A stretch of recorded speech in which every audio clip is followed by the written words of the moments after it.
Assalamualaikum warahmatullahi wabarakatuh. Jadi di sini saya ingin menjelaskan mengenai struktur data. Jadi perkenalkan, nama saya Diana Nabila dengan NIM 224 dari Prodi Informatika. Jadi di sini saya ingin menjelaskan mengenai soal yang telah diberikan. Yang pertama, buatlah metode untuk mencari banyaknya anggota sebuah linked list. Nah, ini tuh sudah ada di atas, di bagian get count. Sudah dibuatkan juga oleh Bapak dosen. Nah, jadi tinggal diskusi aja. Nah, di sini saya sudah menaruh ada data 1 dan data 2. Data 1 ini isinya 856, data 2 isinya 739. Nah, coba di run. Nah, ini kan totalnya 3. 3, terus habis ini juga 3, kayak gitu. Nah, terus saya ini simpan. Terus selanjutnya sum. Sum ini maksudnya adalah penjumlahan. Jadi seperti kalau misalnya di deret itu penjumlahan deret. Nah, di sini saya tanya sumnya itu adalah yang pertama if self start node is none. Jadi kalau misalnya nodenya itu start nodenya kepala nodenya itu 0, ya berarti kan tidak ada sumnya, tidak ada yang harus dijumlahkan. Berarti return 0. Nah, terus habis itu untuk menghitung sumnya, kalau misalnya self start nodenya itu is not none, nah berarti variabel sum yang isinya 0. Habis itu isinya 0, terus kita kan kalau misalnya node pertama itu kan nggak boleh langsung langsung dieksekusi, jadi harus dimasukin ke variabel, makanya dimasukin ke n dulu, self start node. Habis itu kalau misalnya n is not none, berarti kan nanti itu terus mengulang sampai nanti akhirnya si bagian n ini nanti kosong di ujung kan. Kalau misalnya tidak kosong kan berarti sum tambah sama dengan n item. Nah, ditambah dan terus setiap di akhir ini si n itu diganti sama n ref. Jadi kalau misalnya nanti udah terbentuk, berarti kan nanti si n itu diganti oleh n ref itu kan. Nah, n ref-nya itu bakal 0, bakal selesai di 0 sini. Nanti dari semua penjumlahan itu return sum gitu. Coba ya. Yang ini coba data 1 dulu. Berarti kalau di run, tuh kan 19. 8, 5, sama 6 kan totalnya 19. Atau ini juga, sebenarnya totalnya sama juga. 19 tuh. 7, 3, 9 kan 19. Lanjut ke soal nomor 2, buatlah metode untuk menyambung dua buah linked list menjadi sebuah linked list. Nah, ini caranya pakai concat list. Saya di sini pakai fungsi concat. Nah, concat list tuh di sini. Nah, concat list ini, jadi ini itu linked list yang asli gitu. Linked list yang sudah ada kayak yang awal gitu. Nanti bisa di-set di bawah sini. Nah, nanti kalau misalnya yang bukan linked list awal, berarti dikasih nama N2. Dimasukin linked list start node-nya sih linked list yang satunya.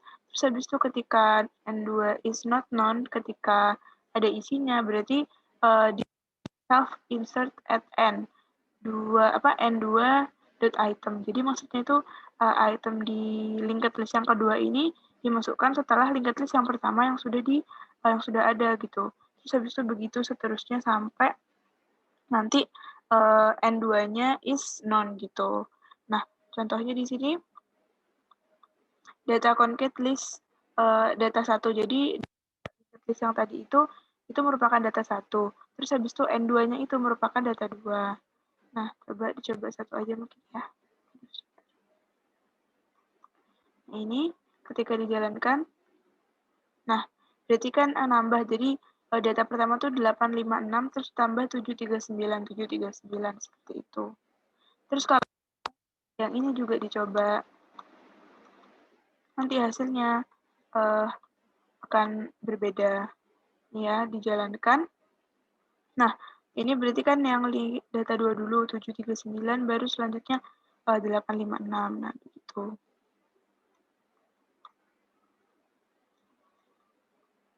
Lanjut ke yang buat metode menambahkan data sedemikian hingga data yang ada di linked list dalam kondisi terurut. Nah, ini pakai nama fungsinya itu insert sort. Jadi setelah dimasukkan, diurutkan. Nah, ini di sini. Nah, seperti biasa, yang pertama pastinya if start node is known, berarti kan berarti itu kalau misalnya yang sebelumnya itu belum ada data, berarti nanti masuknya ke sini.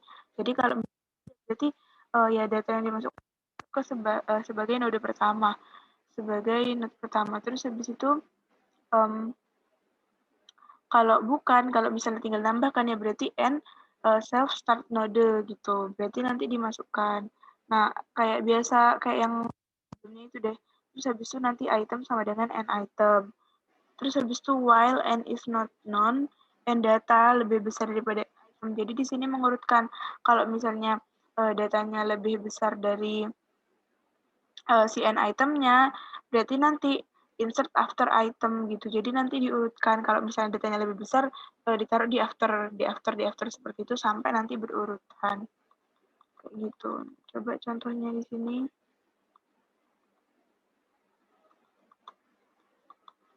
Saya masukin insert 537 di data 1 ya.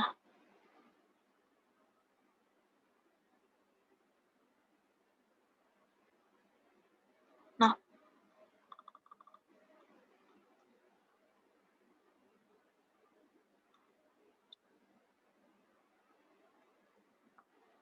jadi seperti ini. Terus nanti di print pakai data 1 transfer gitu. Oke, lanjut ke yang terakhir. Buatlah metode untuk membalik arah semua pointer di linked list. Ini lumayan panjang, menggunakan reverse, fungsi reverse. Nah, fungsi reverse ini yang pertama, ya seperti biasa mengecek kalau misalnya start node-nya tidak ada, berarti tidak ada dalam list. Nah, kalau misalnya ada, berarti masukin si start node-nya itu ke dalam variabel n. Habis itu bikin variabel count sama i. Nah, count itu dimasukin dapat dari si get count yang tadi. So, i-nya 1. Nah, ketika n-nya itu enggak 0, berarti itemnya itu sama dengan n item. Kayak berulang-ulang kayak gitu loh. Terus habis itu nanti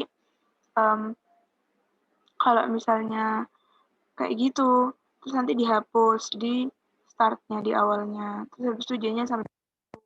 Terus ada juga K, self start node. Jadi start nodenya jadi pindah ke di dalam K lagi, bukan di N lagi.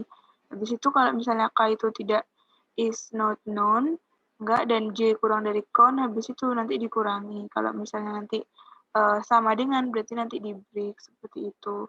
Nah, nanti nodenya itu berisi sama node yang baru. Nanti new node ref-nya itu diambil dari si K yang tadi ini, si Kref. So Kref ini ya dapat dari new node kayak seperti Bapak dosen jelaskan gitu. Jadi harus urut gitu. Kalau nggak gitu nanti apa namanya rangkaiannya itu bakal terputus kayak gitu.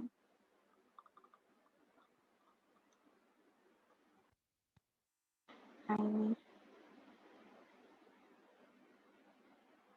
Nah ini, jadi apa namanya dibalik kan awalnya kan 856 jadinya 658. Mungkin sekian presentasi dari saya. Mohon maaf apabila banyak salah kata atau mungkin kata-kata yang kurang jelas dan kurang berkenan. Terima kasih. Assalamualaikum warahmatullahi wabarakatuh.